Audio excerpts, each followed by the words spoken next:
You're listening to the GeekCast Radio Network of podcasts. Supernatural. Satan has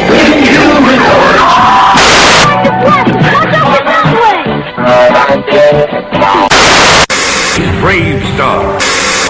Maybe it was a Manglore. It's Castle Grayskull. Tune in next week for a much better episode. For now, though, courage.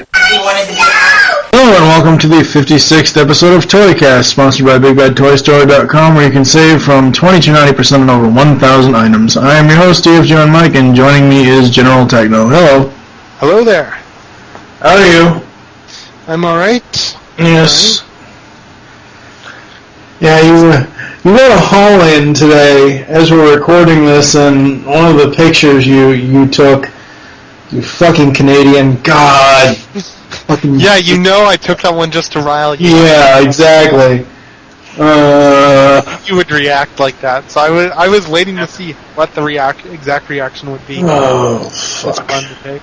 Fucking green bastard. They should never make another toy of him ever again. Well, to be fair, it wasn't Hasbro that made the toy. Doesn't matter. No company, any company, doesn't matter whether they have rights or not, should never make a fucking Springer knockoff or whatever ever again. Yeah, to each their own. Yeah. Not much has been going on with me, just doing the whole podcasting thing. I've been on, I think, 3 of Radio Free Cybertron shows now. I've been on RFC the last couple of weeks. New Soundwave, and this past Monday I recorded with XV on Superhero Time. Sweet. Yeah, I've been too busy to really listen to a lot of podcasts. I've got a big backlog I need to catch up on. So. Yeah. And it's the thing that makes it really a pain is just catching up on shows like, say, Radio Free Cybertron. That's usually a couple hours, and like what TFWs is a couple hours, and these ones aren't too bad, but the ones that I find hard to catch up on, and I don't want to. I'm not disrespecting the podcast at all because I enjoy listening to it, but it's Moonbase 2, the UK podcast, just because their record sessions are usually 3 hours long or so. Well, that was only for the 100th episode. That was a 3 hour. Well, I still need to finish that, and my iPod bumped that off of my queue, so I need to re-download that. So.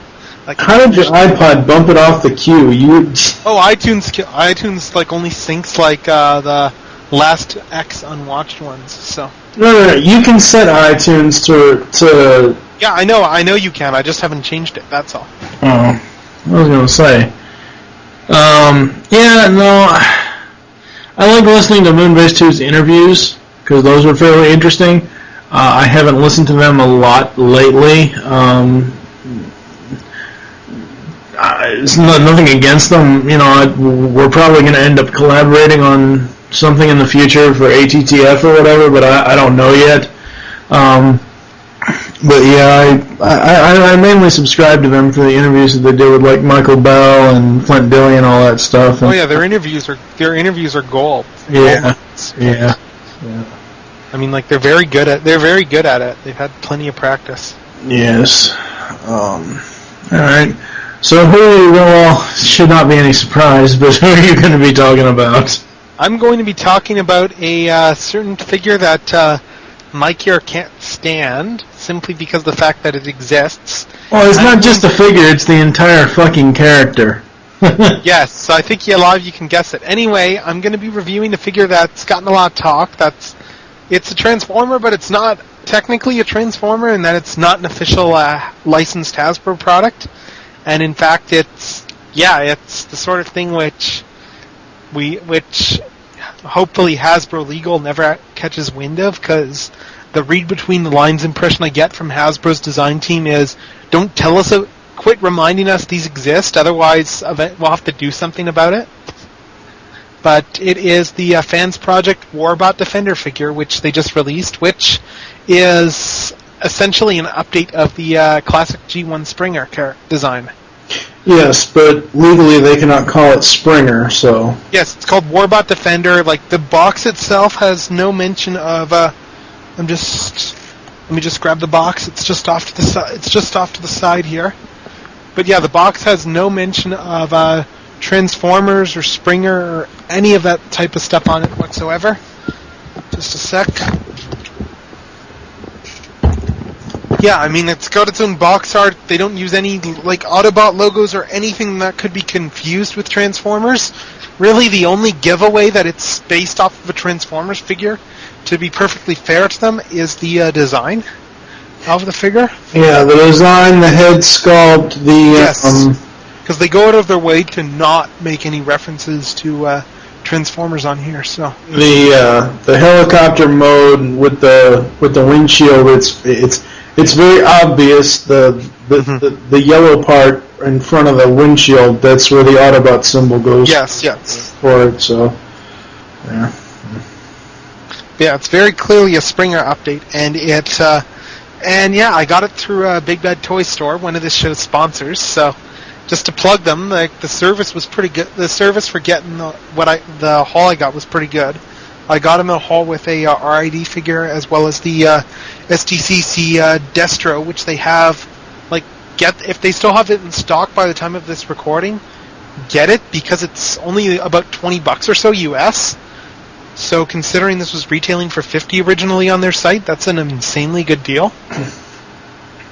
Yeah, I looked on there today and I saw something that I really want, but I seriously doubt we're going to be getting anytime soon, which is those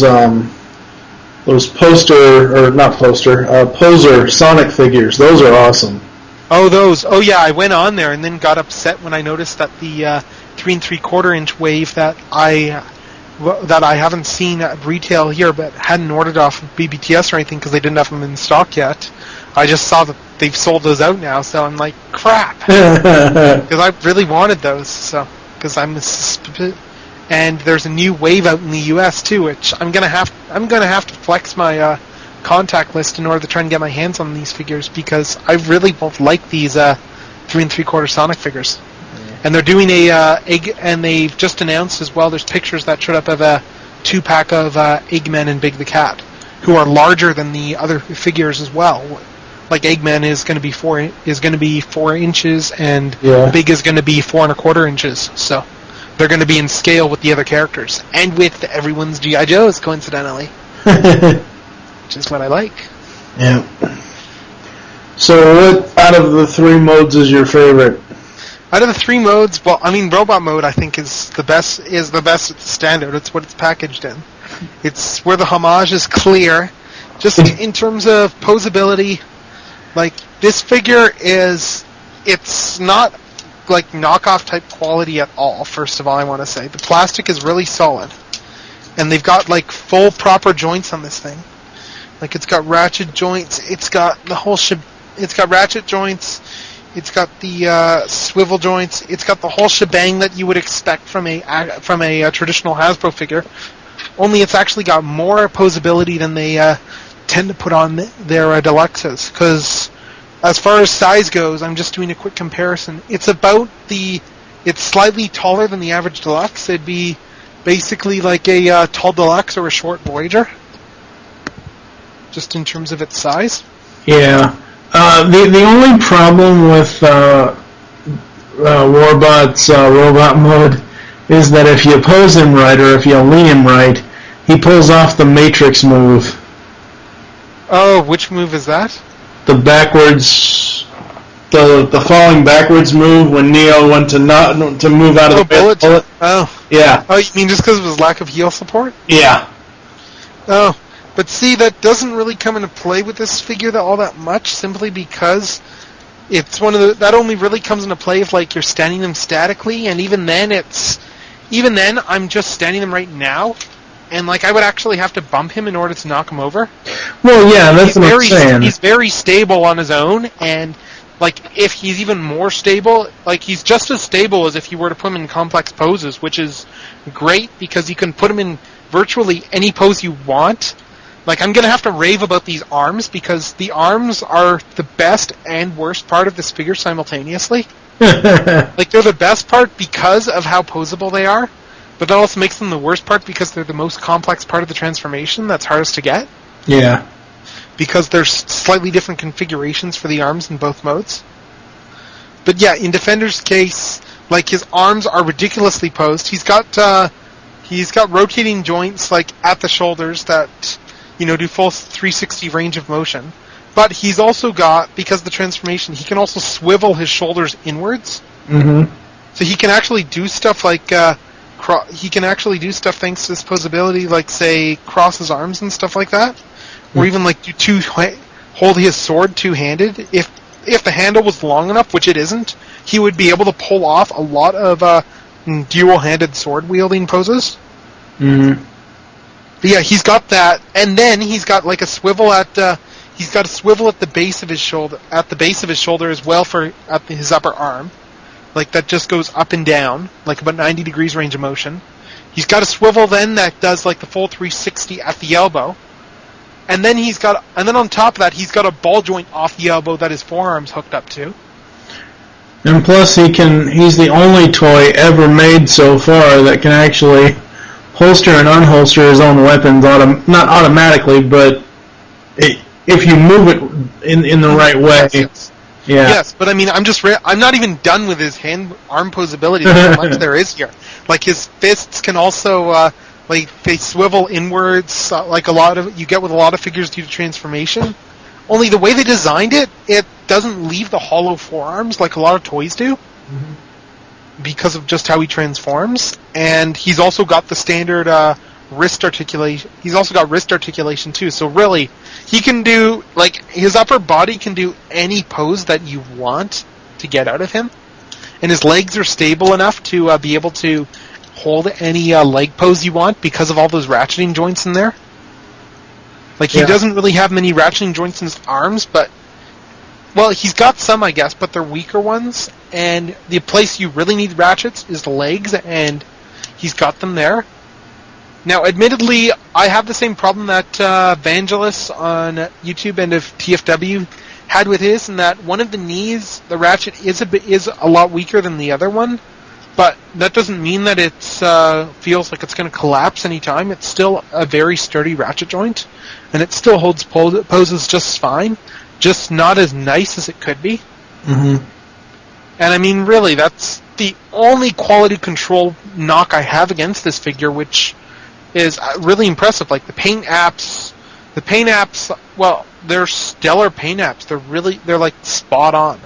This thing was very professionally made. Mm-hmm. And it's got a lot of paint apps as well. Because, like, there's green plastic, there's a lot of painted green, and the green paint they used matches up perfectly.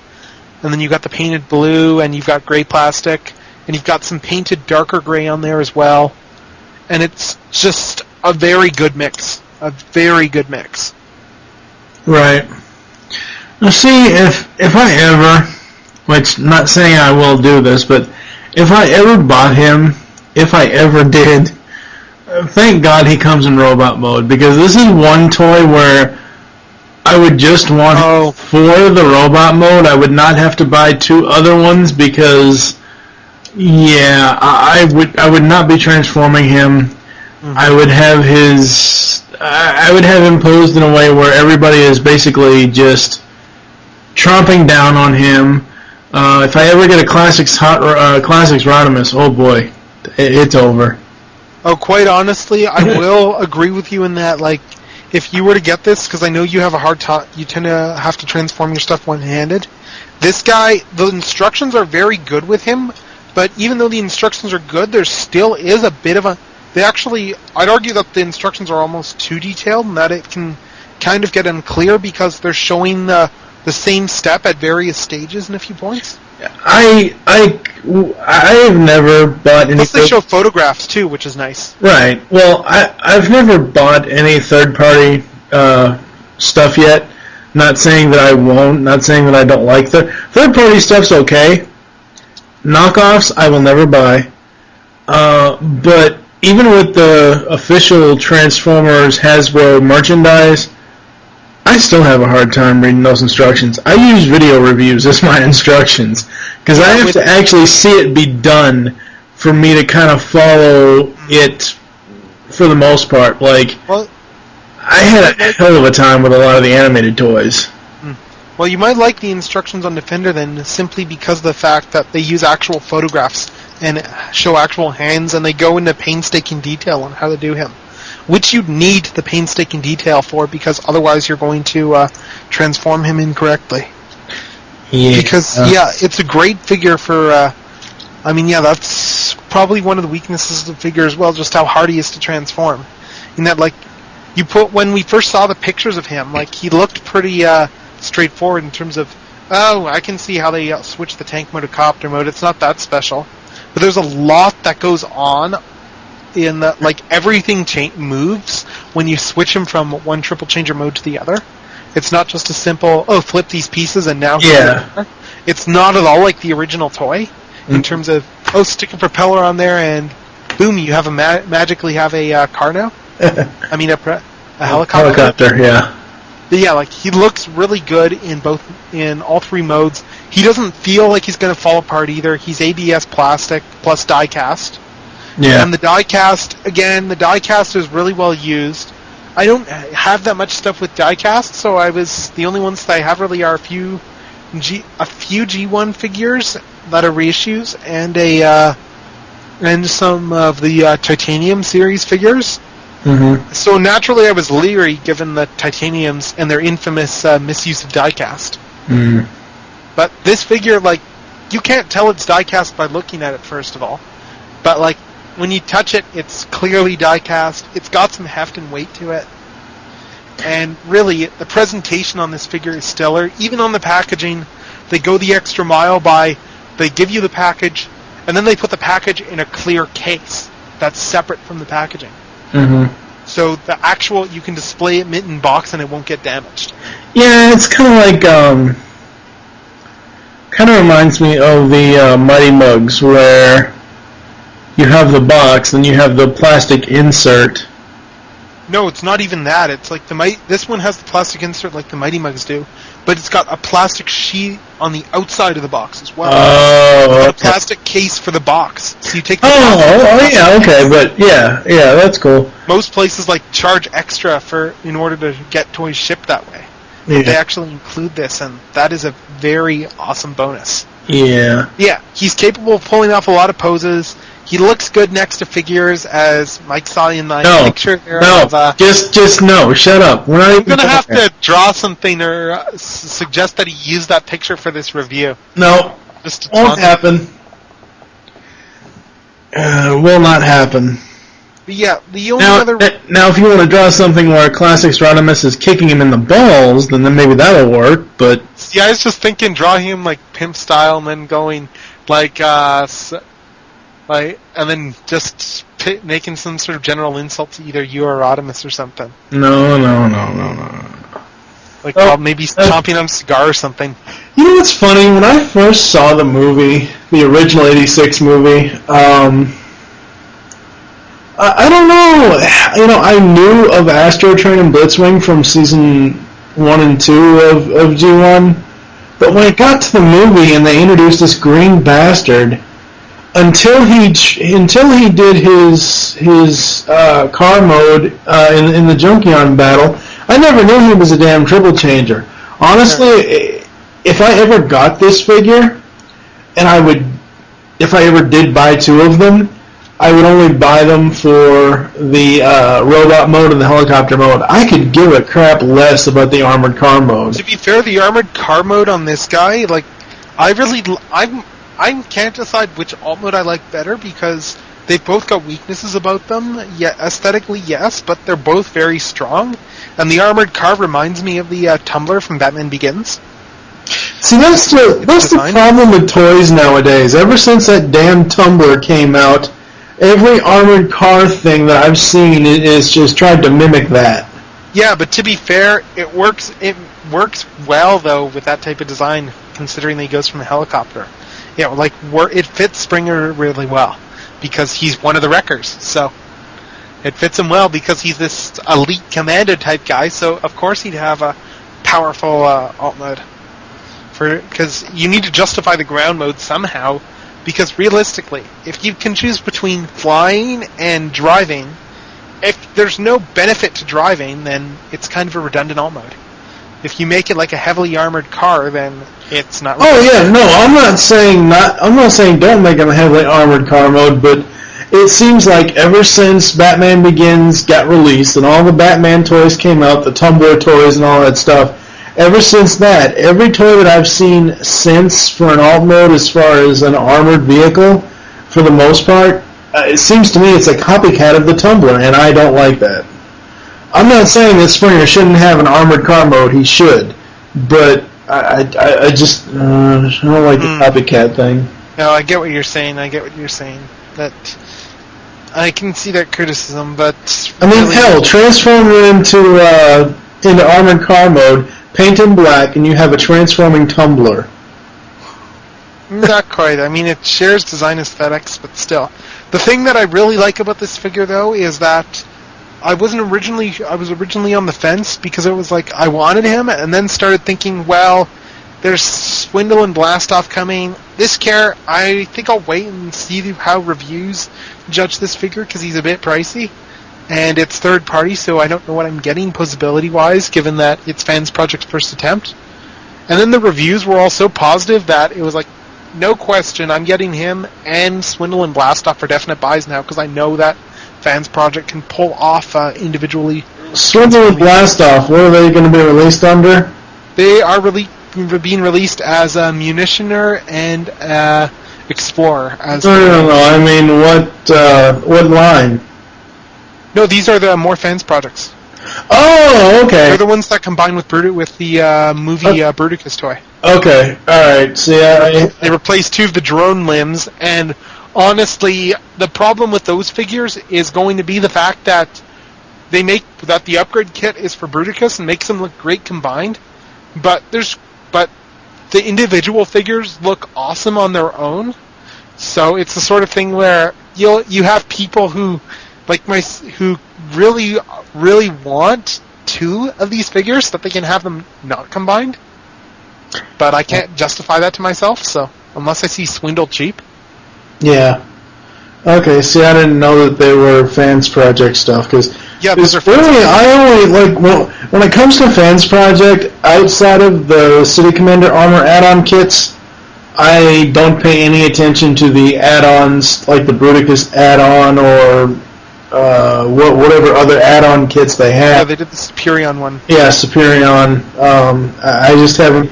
I pay attention to the main, the big set, or whatever that may be, for whatever figure it's supposed to be. So. The City Commander one, you mean, or? Well, yeah, stuff like that. Yeah. Yeah, but they're really outdoing City Commander. That's you compare that to Defender, and City Commander pales in comparison in terms of the engineering. This figure is several times as complex as City Commander ever was, and they pull it off marvelously. They know what they're doing, Fans Project, and they're that's because, like you said before, this was their first not official as far as Hasbro, but this was their first official attempt at an actual figure and not an add-on set. So, yeah, it's going to be 10 times better than the City Commander, because City Commander, all that is an armor set for Ultra Magnets or Nemesis Prime or hopefully Shattered Glass Prime. Get on that, Fans Prime. And there was the Optimus Prime powered convoy set too. And I need to find a Magnus one of these days so that I can actually take my SDCC Nemesis Prime out of that armor, because... Wait, you put your Nemesis Prime in the City Commander armor? Well, I've got my Classics Prime in the TFCon armor, and I've got two other versions of the Classics Prime mold. One of them is broken at the leg anyway, so I mean, I can't really pose him up without his legs stuck together. So he's no candidate for the armor. And then the other one is Nemesis Prime, because I need the display Magnus somehow. Right, but what I'm saying is you have the Magnus, the blue City Commander armor with Nemesis Prime inside of it. Yes, I do. That's blasphemy. I'm not a fan of it either, because Nemesis Prime should not be hidden away like that, because his deco is ridiculously awesome. I don't like it either, so. But sometimes you gotta do what you gotta do. All right. You have anything else to say about Warbot? Other than if you can afford him, buy him because he is like more fancifully engineered than. Honestly, Hasbro couldn't do anything like this simply because of the fact that they have to conform to certain legislations and marketability and all that stuff. But this figure, for what it is ridiculously awesome. So if you're a Transformers fan, yeah, buy him. You know, you said earlier that he's pretty much, he's almost, what would you say? He said he could be a small deluxe, or, no, a very large deluxe or a small Voyager. Mm-hmm. That's why Hasbro could never make him, because it falls between their price points. And that's why, outside of the fact that it's Fans Project, and it's their first figure, coupling with that in the articulation and in the boxing, that's why he's the price he is. Well, I think the price is because of the posability, because of the scale, and because of the diecast. But realistically, considering if you're someone who, say, wants the Club Punch, Counter Punch, or the Shattered Glass Cyclonus, like Punch Counter Punch, I've got one of those coming, but eventually. But like, if you're one of those people that wants one of those exclusives, and then you start whining about Fans Project and how overpriced they are, get off your high horse, because Fans Project is offering you more than the Transformers Collectors Club can, and they're offering it to you for roughly the same if not like slightly more expensive, but you're getting a whole new mold and you're getting a whole new design. So really, if you've got a problem with this figure, if you're whining about the cost and you're willing to buy a club exclusive, stop whining about the price and get off your butt and buy this figure. What is what's the non-club member price for Punch Counter Punch?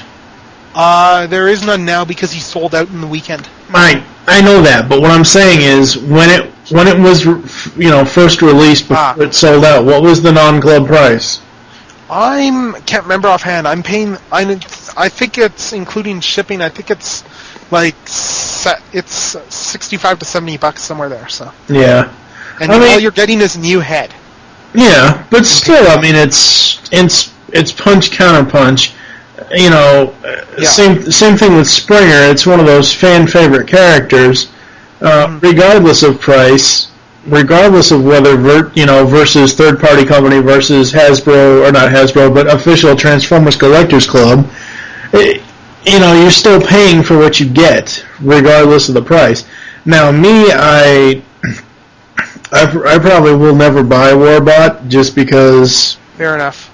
Springer, but. Yeah. Punch Counter Punch, if I had the money to put towards it, I would, but unfortunately I don't. Even with the next Fans Project toys, I mean, keep in mind they sell the Swindle and Blast Off separately, so even if you don't have the Bruticus Combiner set, which has now shot through the roof in the aftermarket since they announced this upgrade kit, and then since they showed off Swindle and Blast Off as new molds, like that set is pretty much impossible to find for a reasonable price now, and I found it at clearance like a month or so back, and then sold one off to someone. So, I mean, yeah, it's those ones. If you want to get like say the Swindle or something like that, you're getting a basic size figure, like a Scout, for about $50 or so. But you're getting a whole new engineered design on a much lower production run, and you're getting the part of the upgrade kits for the Bruticus if you've got that. Yeah. I guess moving on, I am going to be talking about Mighty Mugg's Spider-Man. Very, very cool. Classic blue, black, and red with the white eyes. The only problem with mine, I don't know how this happened, but on the back of him with the red spider that's on the back of his costume, I don't know if it's faded or if it's scratched or something. I don't think it's faded. It's more of a scratch on there. I don't know why that's there. Maybe I dropped him or something, or maybe he jumped off the shelf in the middle of the night. I don't know. But very, very cool. His head is an entire web.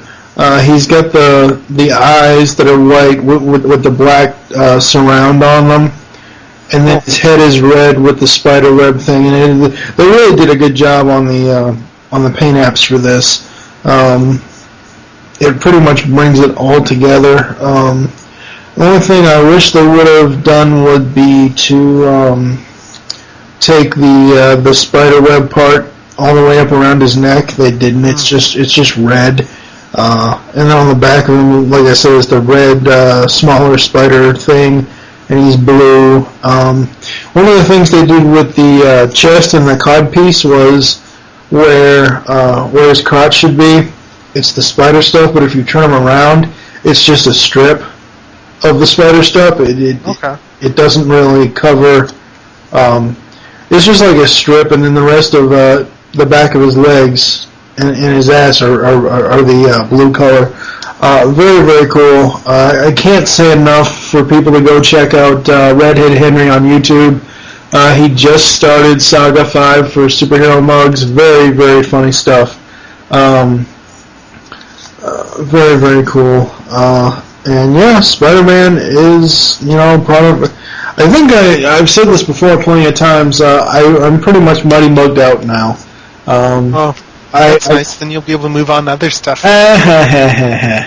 Well, depending on if I can actually buy other stuff. I'm actually trying to figure out which ones that I haven't done of the Marvel ones. I think the only other one that I haven't done would be Thing. I'm not really sure. I know there's a couple of the G.I. Joe ones I haven't talked about yet, but that's alright. I wasn't dissing your Mighty Mug hobby. I was just saying in terms of, well, then you can get hooked on other collecting other things. Yeah, eventually. Like I said before, I did see those 6-inch Poser Sonic figures. Those look awesome.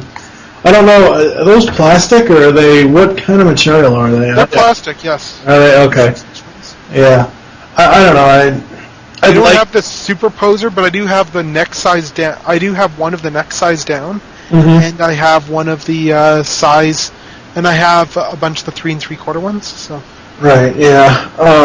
I'd like to get into the Masters of the Universe stuff, but it's just, oh god, it's just too expensive. And plus, then you have to deal with a company that doesn't care about its customers. No, I don't, because I would get anything and everything through BBTS. Right. See, then you deal with a company that does care about its customers. Well, true. But no, it's just one of those things where there's just right now there's no Transformers out there that I want outside of say I have Nemesis and I have Shatterglass Prime. I don't have the original Classics Optimus. I would like to, whenever it does come out, I would like to get War for Cybertron Optimus. But other than those, and other than RC and Rodimus, and hopefully Fugitive Waspinator, other than those ones, there's no Transformers toys right now that I want.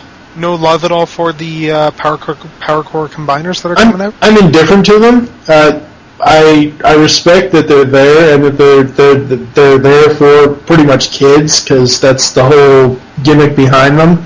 But I don't hate them like I hate the movie line. It's just not something I'm interested in. Fair enough. Because, yeah, I mean, those look pretty sweet, and War for Cybertron might be coming sooner than you think if you saw the leaked Canadian information for release dates. Because it's only a couple months off for those War for Cybertron toys. Oh, well, I didn't see that. I know the game's coming out the day that BotCon starts, June 22nd. Yeah, I think they're going to be out. I'm just going to double check that right now, because I think they're going to be out around the same time as the... Well, it would make sense that they would release the toys around the same time as the game releases. Yeah, it would. Yeah, the Generations toys are out in... the first wave is out in June. Yeah. In Canada anyway, so you guys will probably get them around the same time. Yeah, probably. What actually surprised me was when I went to Walmart, by the time this episode airs, it would have been probably a month ago or so. But I went to Walmart, and outside of like shelf-warming ROTF stuff that isn't selling, all the new packaging is here. The Hunt for the Recepticons packaging. Really? You got the yellow cards already? Yep. Wow. Yep. I didn't realize that those were... So what figures are coming out in those? Because I didn't think any of them had been released yet. I didn't even really look. I just noticed that they were there. I was like, oh, what the hell? Yeah, I don't think it's in these settings. Yeah, I didn't. I wasn't really like looking for the.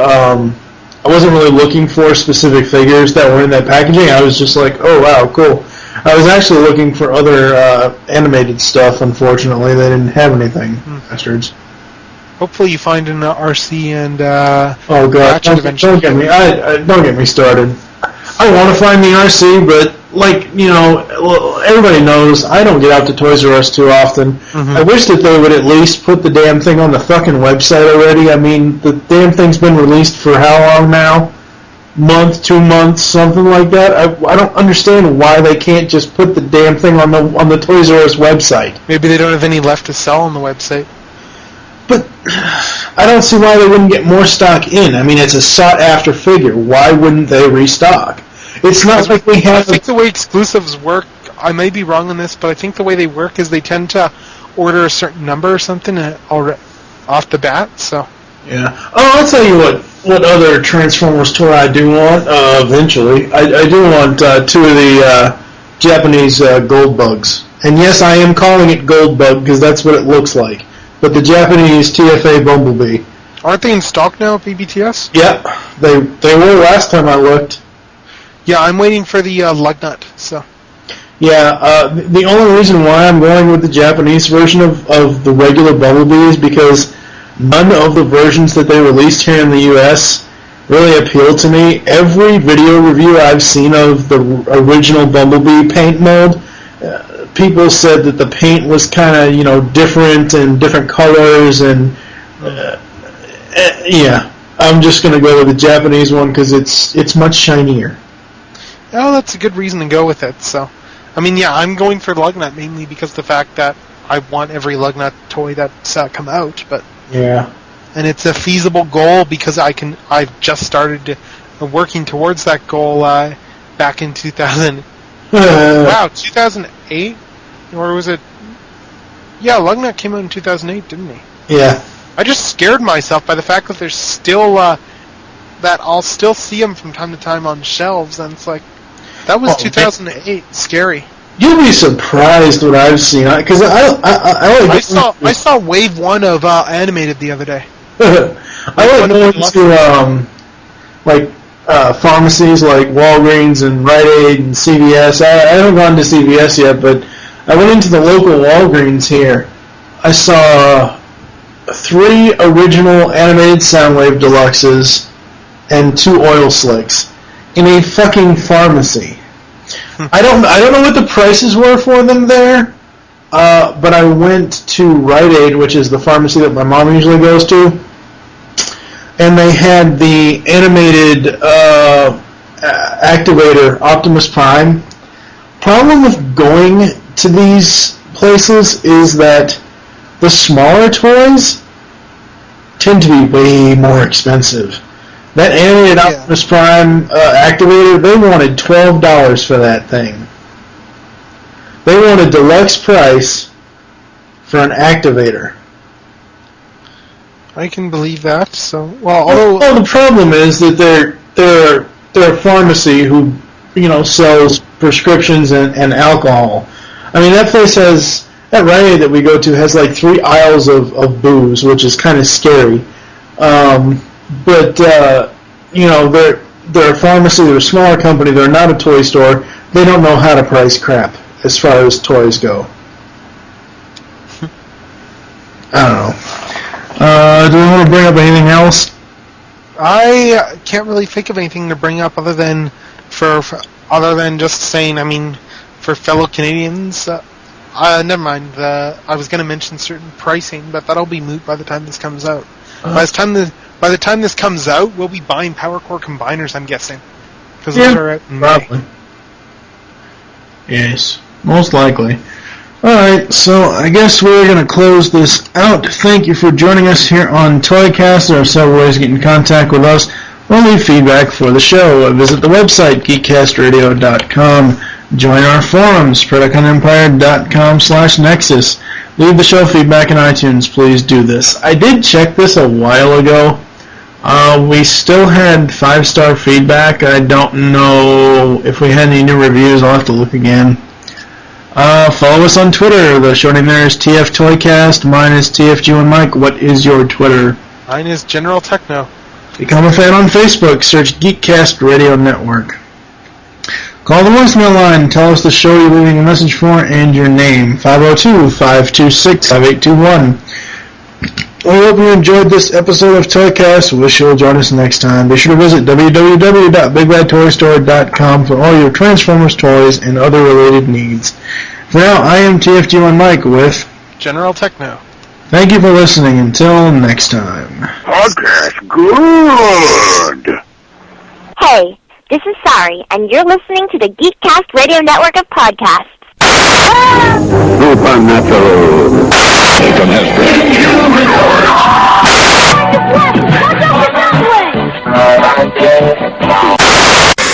Brave Star. Maybe it was a Manglore. It's Castle Grayskull.